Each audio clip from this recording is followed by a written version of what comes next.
Alhamdulillah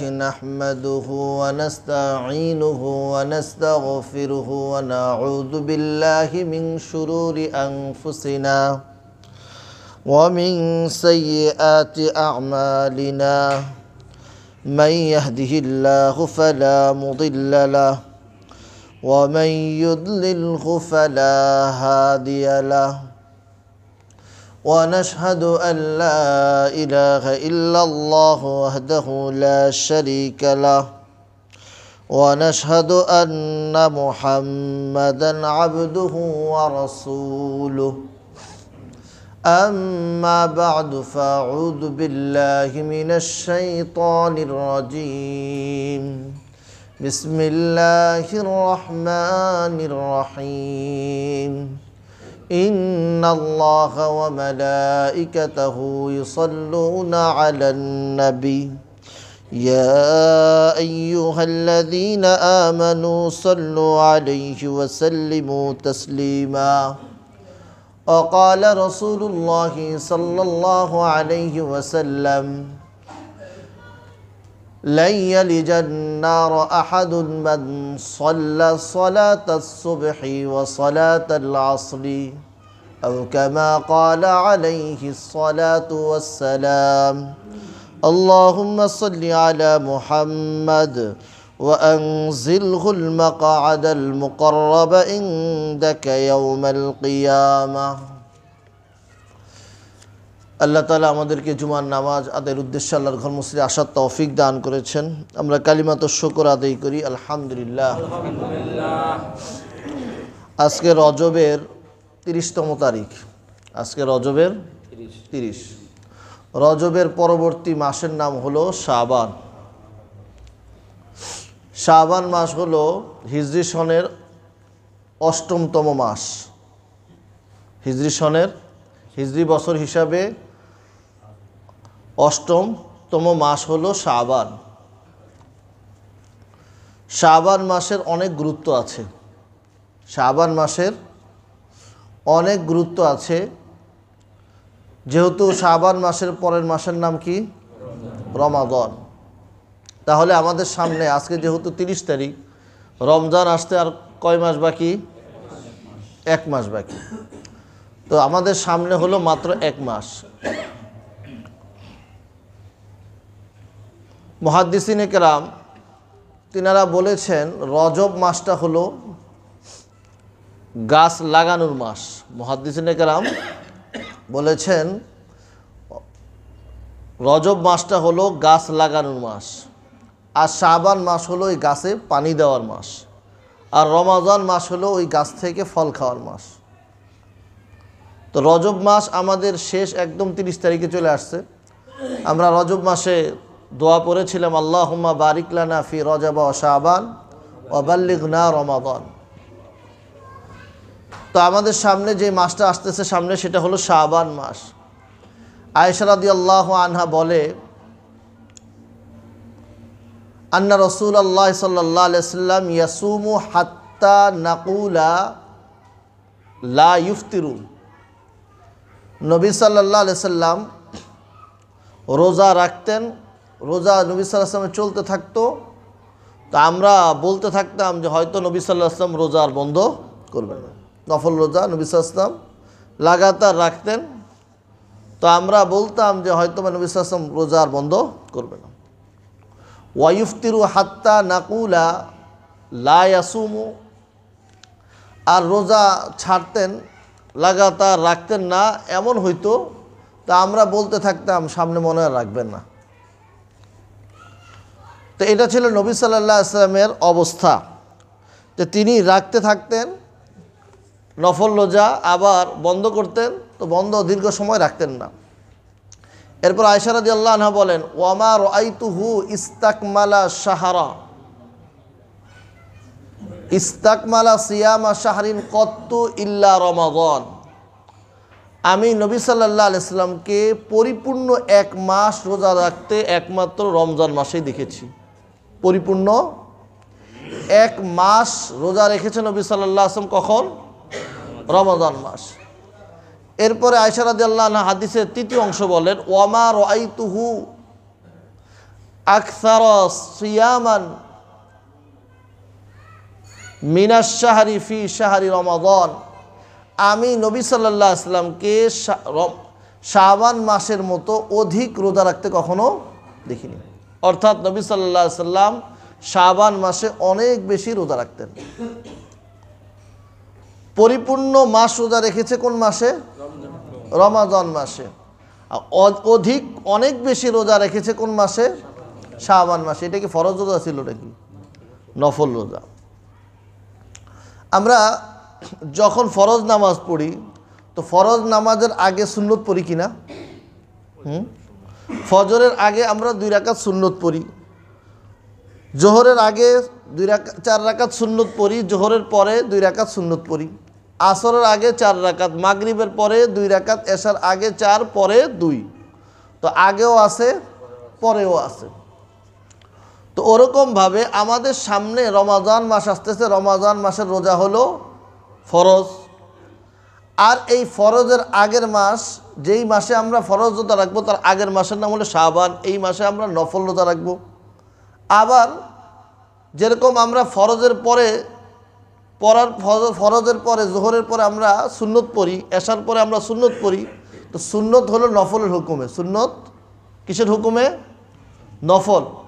তো ওরকম আমরা রমাদান মাসের ফরজ রোজা রাখার পরে শাওয়াল মাসে 6 রোজা রাখি কিনা? নফল রোজা না ওগুলা? তো শাবান মাস হলো বাগানের মধ্যে পানি দেওয়ার মাস। কিসের মাস? মূল রোজা রাখবো কখন? ফসল কাটবো কখন? রমাদান। রমাদানের প্রস্তুতি হলো রজব থেকে শুরু হয়ে গেছে। শাবান মাসে নফল রোজার মাধ্যমে ওই প্রস্তুতিকে আরও ভালো মতো প্রস্তুতি করা, যে সামনে আমার কি রাখতে হবে? 1 মাস ব্যাপী রমাদান মাসে রোজা রাখতে হবে। নবী সাল্লাল্লাহু আলাইহি সাল্লামের পালক পুত্র ছেলে হযরত ওসামা বিন জায়েদ। ওসামা বিন জায়েদ হলো যায়েদ ইবনে হারেসা রাদিয়াল্লাহু আনহু ছেলে। যায়েদ ইবনে হারেসা হলো নবী সাল্লাল্লাহু আলাইহি সাল্লামের পালক পুত্র ছিল। যায়েদ ইবনে হারেসা কে ছিল? নবী সাল্লাল্লাহু আলাইহি সাল্লামের পালক পুত্র। যায়েদ ইবনে হারেসাকে নবী সাল্লাল্লাহু আলাইহি সাল্লাম কিনার পরে আজাদ করে দেয়। তো নবী সাল্লাল্লাহু আলাইহি সাল্লামের সাথে আজাদ করার পরেও তিনার পিতা তিনাকে নেওয়ার জন্য আসছিল, কিন্তু তিনি পিতার সাথে যাইতে রাজি হয় নাই। বলছে আমি নবী সাল্লাল্লাহু আলাইহি সাল্লামের সাথেই থাকবো। তো যেহেতু নবী সাল্লাল্লাহু আলাইহি সাল্লামের সাথে থাকতো, তো নবী সাল্লাল্লাহু আলাইহি সাল্লাম তিনাকে ছেলের মতোই দেখতো।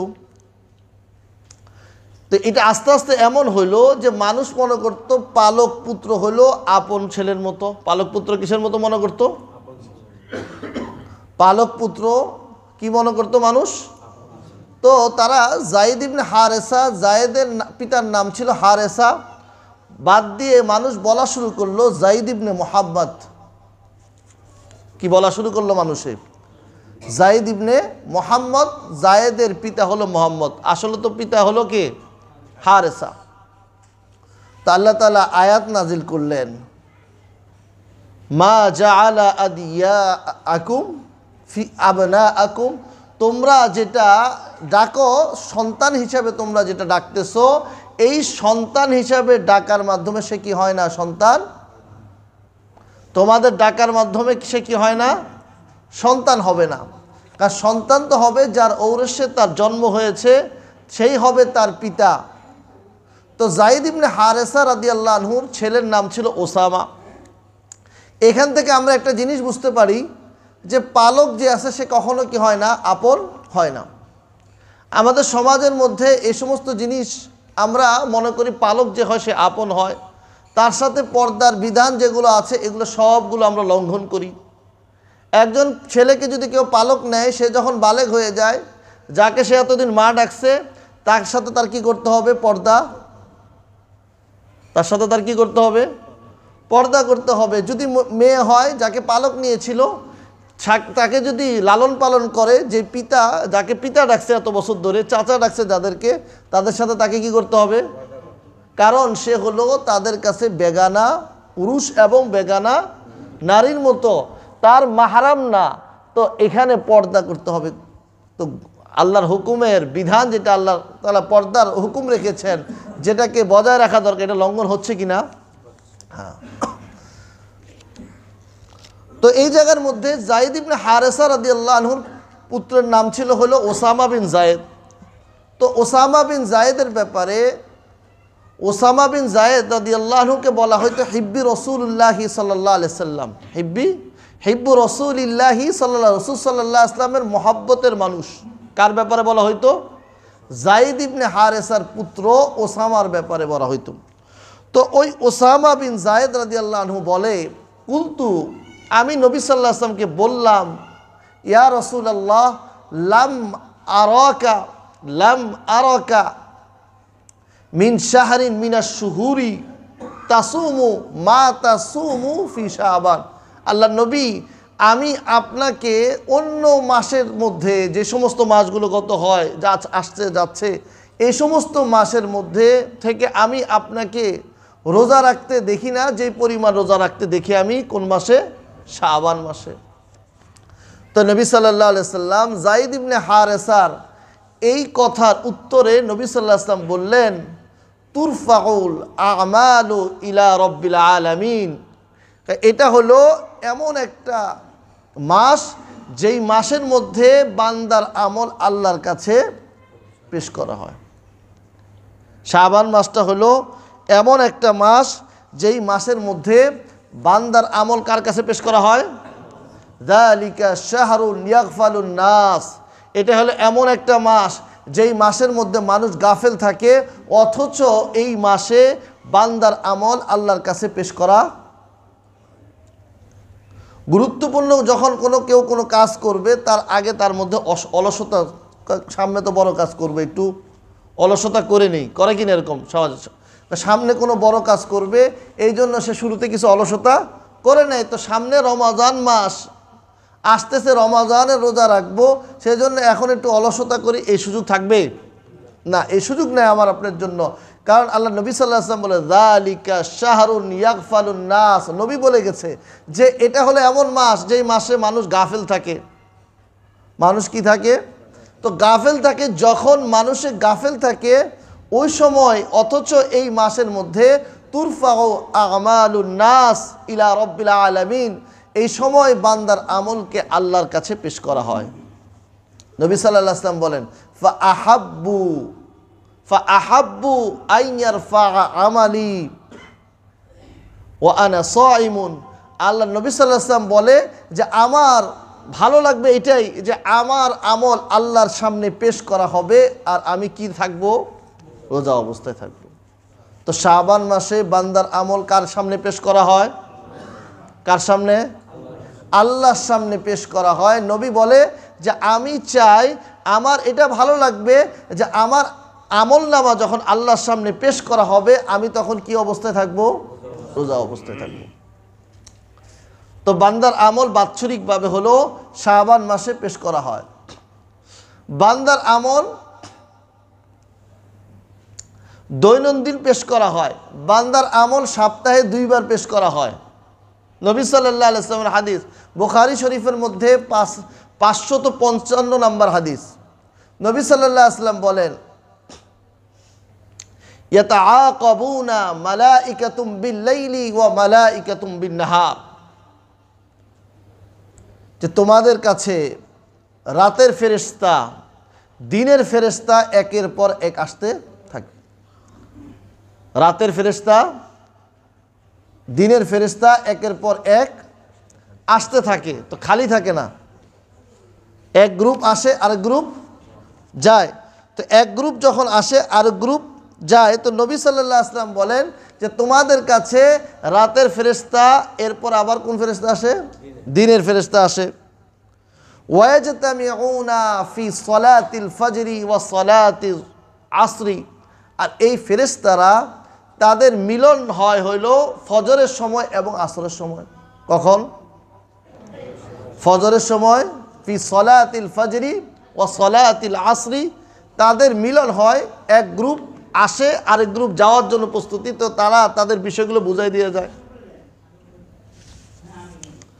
তো এক গ্রুপ আসে আরেক গ্রুপ যায়। তো এই সমস্ত ফেরেশতার মিলনের যখন হয় সেটা কোন ওয়াক্ত থাকে? ইয়াজতামিউনা ফি সলাতিল ফজরি ওয়া সলাতিল আসরি, তারা ফজরের সময় একত্রিত হয় এবং আসরের সময়, অর্থাৎ ফজরে আসে, কিছু ফেরেশতা চলে যায়, আবার কিছু ফেরেশতা আসরে আসে, আবার কিছু ফেরেশতা আসরে চলে যায়। তো নবী সাল্লাল্লাহু আলাইহি সাল্লাম বলে, তো যখন ফজর এবং আসরে আসে এবং ফজর এবং আসরে যায়, তো তারা যখন আল্লাহর সামনে উপস্থিত হয়, সুম্মাল্লাযী ইয়ারুজুল্লাযী বাতু, ওই সমস্ত ফেরেশতা যারা এতক্ষণ এখানে ছিল তারা যখন উপরে উঠে, তো আল্লাহ তাআলা ফায়ুস আলুহুম ওয়া হুয়া আ'লামু বিহিম, আল্লাহ তাআলা ওই সমস্ত ফেরেশতাদেরকে প্রশ্ন করে, জিজ্ঞাসা করে। আল্লাহ তাআলা তো সব বিষয় জানে, আল্লাহর কাছে কি কোনো বিষয় অস্পষ্ট আছে? সব কিছু আল্লাহ তাআলা জানে। এরপরেও আল্লাহ তাআলা জিজ্ঞাসা করে, ফায়ুস আলুহুম, আল্লাহ তাআলা তাদেরকে জিজ্ঞাসা করে, ও হুয়া আ'লামু বিহিম, আল্লাহ তাআলা সব বিষয় সম্পর্কে আল্লাহর জানা আছে।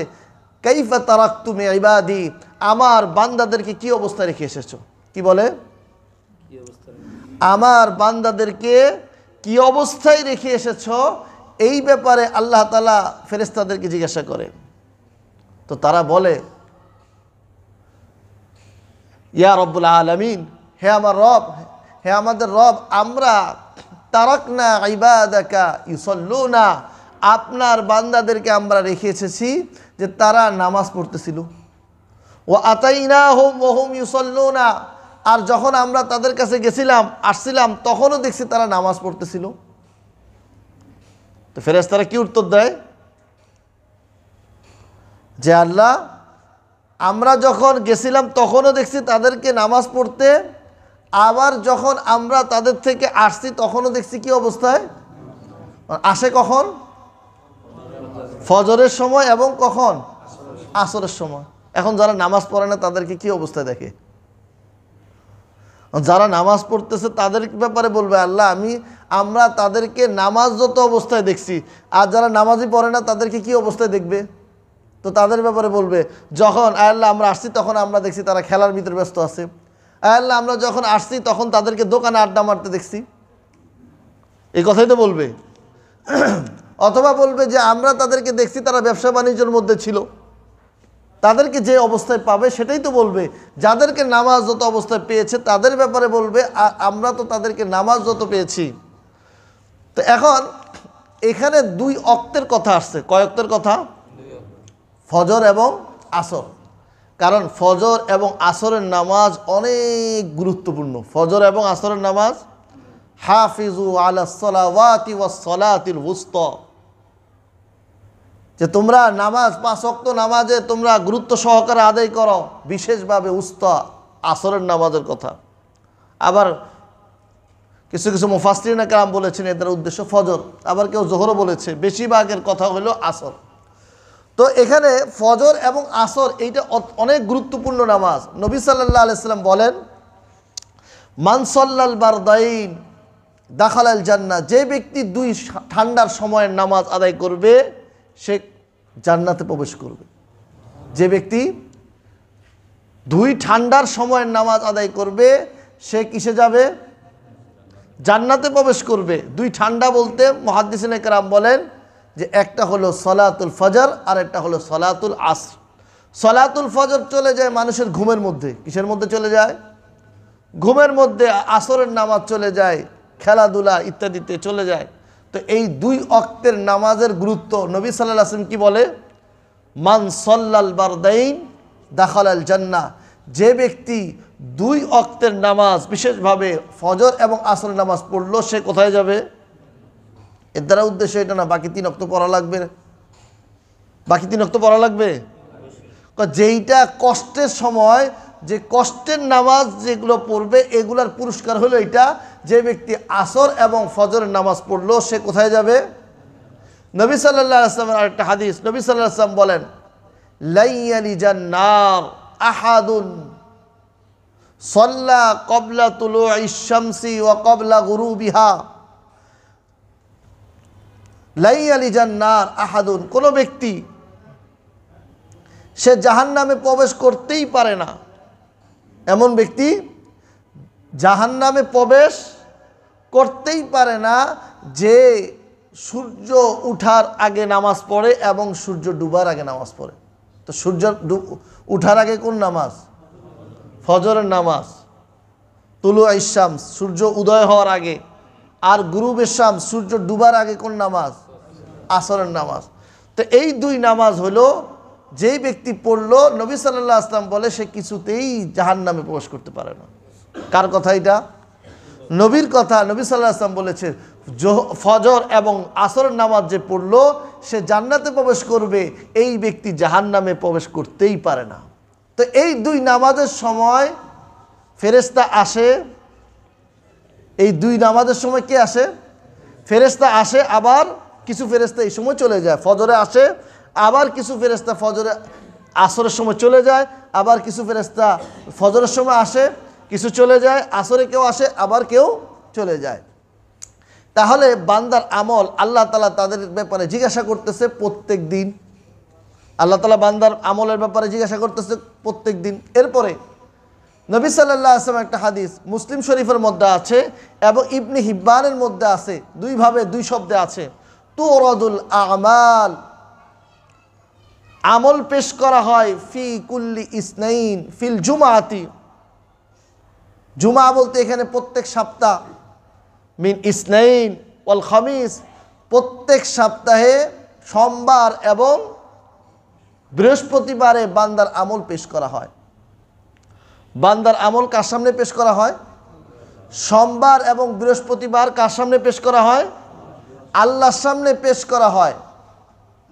তা আল্লাহ তাআলা ফায়াগফিরু লিকুল্লি আবদিন, আল্লাহ তাআলা প্রত্যেক বান্দাকে মাফ করে দেয়।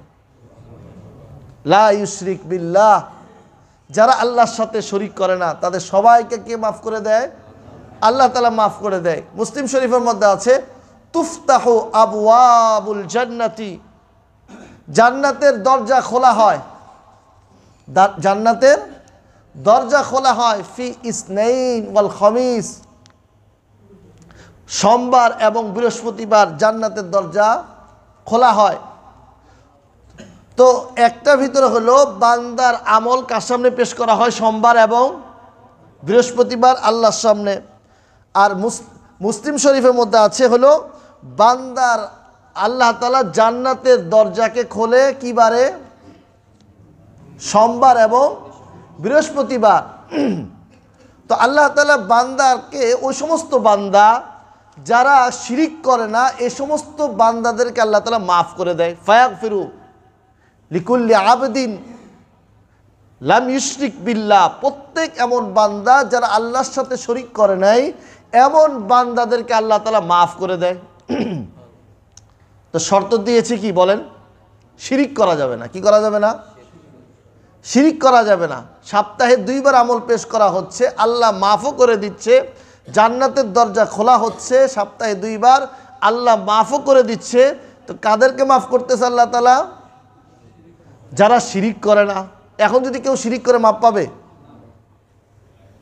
শিরিক যদি সে আমলের দ্বারা শিরিক করে সেও মাফ পাবে না, সে কথার দ্বারা শিরিক করলে সেও মাফ পাবে না। আমলের দ্বারা সে যদি গায়রুল্লাহর সামনে সেজদা দেয়, কার সামনে সেজদা দেয়? গায়রুল্লাহর সামনে সেজদা দিল। গায়রুল্লাহ মানে আল্লাহ ছাড়া অন্য কাহারও সামনে, মরা হোক, জেতা হোক, জীবিত থাকুক, মরে যাক, কবর হোক, যেটা হোক, গাছ হোক, মূর্তি হোক, যাই হোক, কাহারও সামনে যদি সেজদা দেয় আল্লাহ ছাড়া, সে হলো মুশরিক। সে কি? সে কি বলেন? আল্লাহ ছাড়া কাহারও সামনে মাথা নত করলো সে হলো মুশরিক। জীবিত মানুষের সামনেও মাথা নত করলেও সে মুশরিক, মৃত মানুষের সামনেও মাথা নত করলেও সে মুশরিক, সে গাছের সামনেও মাথা নত করলেও সে মুশরিক, সে আগুনের সামনেও মাথা নত করলেও সে মুশরিক। আমরা নামাজ পড়ি, নামাজের মধ্যে সেজদা কাকে দেই? দেওয়াল তো সামনে, দেওয়ালকে সেজদা দেন, দেওয়াল সেজদা দিই। আমরা ইবাদত করি কার? ফালইয়াবুদু রাব্ব হাযাল বাইত, এই ঘরের মালিক, বাইতুল্লাহর মালিক যিনি রব, তার ইবাদত করি। একজন বান্দা বাইতুল্লাহর সামনে তওয়াফ করে, সে কি বাইতুল্লাহ তওয়াফ করতেছে? কার ইবাদত করতেছে? সে আল্লাহর ইবাদত করতেছে। তো বান্দা যখন সে আল্লাহ ছাড়া অন্য কারো সামনে তার মাথা নত করলো, সে সেজদা করলো আল্লাহ ছাড়া অন্য কারো সামনে, সে হলো মুশরিক, সে হলো আমলের দ্বারা করলো। আবার কেউ যদি তার কথার দ্বারা করে, কাজের দ্বারা করলো, সে মুশরিক। কথার দ্বারা করলে কেন আল্লাহ ছাড়াও অন্য কেহ আমাদের প্রয়োজন পুরা করতে পারে, আল্লাহ ছাড়াও অন্য কেহ আমাদের চাহিদা পূরণ করতে পারে, আমাদেরকে বিপদ আপদ থেকে মুক্তি দিতে পারে, এমন যদি কেউ ধারণা করে, এরকম যদি সে বলেও মুখ দিয়ে প্রকাশ করে, এই ব্যক্তি হলো মুশরিক। এই ব্যক্তি কি মাফ পাবে? তা আল্লাহ তাআলা মাফ করে সপ্তাহে কয়দিন? জান্নাতের দরজা খোলে কয়দিন? 2 দিন। তো এই 2 দিন খোলে, আর এই 2 দিন আল্লাহ তাআলা বান্দাকে মাফ করে দেয়, কিন্তু মুশরিক ব্যক্তি সে কি পায় না? মাফ পায় না। এটা হলো মুশরিক। আরও এক ব্যক্তি মাফ পায় না, ফায়াগফিরু লিআবদিন লাম ইউশরিক বিল্লাহ। মুশরিক ছাড়া আল্লাহ তাআলা সবাইকে মাফ করে দেয়, ইল্লা রাজুলুন বাইনাহু ওয়া বাইনা আখিহি শাহনা। আল্লাহ তাআলা মাফ করেন না এই দিন, সোমবার এবং বৃহস্পতিবার, ওই বান্দাকেও মাফ করে না যে তার এবং তার ভাইয়ের মাঝে তাদের দুজনের মধ্যে সম্পর্ক নাই, বিদ্বেষ, তার এবং তার ভাইয়ের মাঝে বিদ্বেষ আছে, সম্পর্ক ছিন্ন আছে, এমন যদি হয়, এই ব্যক্তিকে আল্লাহ তাআলা কি করে না? মাফ। এখানে ভাই বলতে আপন ভাইও হইতে পারে, এখানে ভাই বলতে মুসলমান ভাইও হইতে পারে। কাহারোর সাথে তার বিদ্বেষ যদি থাকে, তাহারও সাথে তার যদি সম্পর্ক ছিন্ন থাকে, দূরত্ব সৃষ্টি হলো, এই সৃষ্টির কারণে আল্লাহ তাআলা এই বান্দাকেও কি করে না? মাফ করে না। তো বিদ্বেষ রাখা যাবে? হ্যাঁ, কারোর সাথে বিদ্বেষ রাখা যাবে? রাখা যাবে না। যদি বিদ্বেষ থাকে, আমিও ওই 2 দিন আল্লাহ তাআলা মাফ করতেছে, এই মাফের মধ্যে আমি পড়বো না। তো আল্লাহ তাআলা ওই সময় বলে, মুসলিম শরীফের মধ্যে আছে যে আল্লাহ তাআলা বলে ফানজুরু, এই কাজটা একটু রাখো, এই কাজটা, এই ব্যক্তির বিষয়টাকে একটু অপেক্ষা করো, দেখো এই বান্দা হাত্তা ইয়াসতালিহা হাত্তা ইয়াফিয়া, এই বান্দা কি তারা দুইজনের ভিতরে যে দূরত্বতা সৃষ্টি হয়েছে, বিদ্বেষটা আছে, এই বিদ্বেষটা তারা মিলায় নিতে পারে কিনা, তারা তাদের সম্পর্ক, তাদের দুইজনের মধ্যে যে বিদ্বেষ রয়ে গেছে, এই বিদ্বেষটাকে তারা দূর করতে পারে কিনা। আল্লাহ তাআলা বলে তাদের বিষয়টা একটু অপেক্ষা করো, দেখো তারা যদি মিলে যায়, তাদেরকেও এই মাফ করে দাও। তো বিদ্বেষ রাখা যাবে না। তো আল্লাহ তাআলা সপ্তাহে মাফ করে কয়দিন? 2 দিন। জান্নাতের দরজা খোলে কয়দিন? 2 দিন। ফেরেশতাদের একত্রিত হওয়া হয় কোন নামাজের সময়? ফজর এবং আসর। নবী সাল্লাল্লাহু আলাইহি সাল্লাম শাবান মাসে কি রাখতেন বলেন? নফল রোজা বেশি বেশি রাখতেন নবী সাল্লাল্লাহু আলাইহি সাল্লাম। আর উম্মতের আমল পেশ করা হয় বাৎসরিক কোন মাসে? শাবান মাসে। তো নবী সাল্লাল্লাহু আলাইহি সাল্লাম বলে, আমি চাই আমার আমল যখন আল্লাহর সামনে পেশ করা হবে, তখন আমি কি অবস্থায় থাকি? রোজা অবস্থায় থাকি। এবার আসি, তো ফজর এবং আসরের নামাজ পড়লে কি পাবো? ভুলে গেছিলাম। ফজর এবং আসরের নামাজ কোনো বান্দা পড়লো, সে কোথায় যাবে? জান্নাতে যাবে। এই ব্যক্তি জাহান্নামে প্রবেশ করবে না। এখন আসি শাবান মাসে আমাদের করণীয়। তো আমরা একটা বুঝলাম, আমরা শাবান মাসে রমাজানের পূর্বে আমরা নফল রোজা রাখতে পারি বেশি বেশি। দ্বিতীয় নাম্বার কাজ হলো, শাবান মাসে যাদের পূর্বের কাজা রোজা রয়ে গেছে, তো তারা শাবান মাসে কাজা রোজাগুলো রেখে নিবে। বিশেষ করে মহিলারা এই বিষয়গুলোতে তাদের কাজা রোজাগুলো কোন মাসে রেখে নিবে? শাবান মাসের মধ্যেই তারা শেষ করে নিবে। আয়েশা রাদিয়াল্লাহু আনহা বলে যে আমি সারা বছর আমি সুযোগ পাইতাম না কি করার, আমার কাজা রোজা যেগুলো আছে এগুলো আমি পুরা করার সুযোগ পাইতাম না। কিন্তু আমি যখন শাবান মাস আসতো, তখন আমি আমার কাজাগুলোকে পুরা বছরে যে সমস্ত যে সমস্ত রোজাগুলো কাজা হয়েছে, এগুলো আমি পুরা করে নিতাম। কোন মাসে? ফামা আস্তাতি ও আন আকজিয়া ইল্লা ফি শাবান। আয়েশা রাদিয়াল্লাহু আনহা বলে আমি শাবান মাসে আমার কাজাগুলো পুরা করতে সক্ষম হইতাম। তো যাদের কাজা থাকে বিশেষভাবে মহিলাদেরকে, তাদেরকে আমরা জানাই দেব শাবানের মধ্যে যেন শেষ করা নেয় গত বছরের কাজাগুলো। এইটা একটা, এটা দ্বিতীয় নাম্বার। তৃতীয় নাম্বার হলো আমরা রমজানের তৈয়ারি করতে হবে। কি করতে হবে? রমজানের তৈয়ারি। রমজানের তৈয়ারি হলো বেশি করে জিনিসপত্র কিনা, ভালো মতো খাওয়ার জন্য এই কাজ নাকি তৈয়ারি? হ্যাঁ, রমজানের তৈয়ারি কোন জিনিস?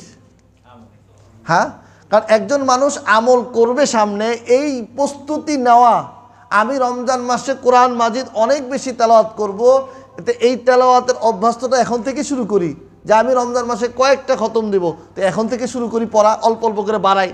তো যখন রমজান মাস আমার জন্য আসবে তখন আমি ইবাদতের গতিকে আরও বাড়াই দিতে পারবো। আমাদের রমজান মাসে যখন প্রথম রোজার দিন হয় তখন আমাদের মসজিদে তারাবির সংখ্যা কেমন থাকে?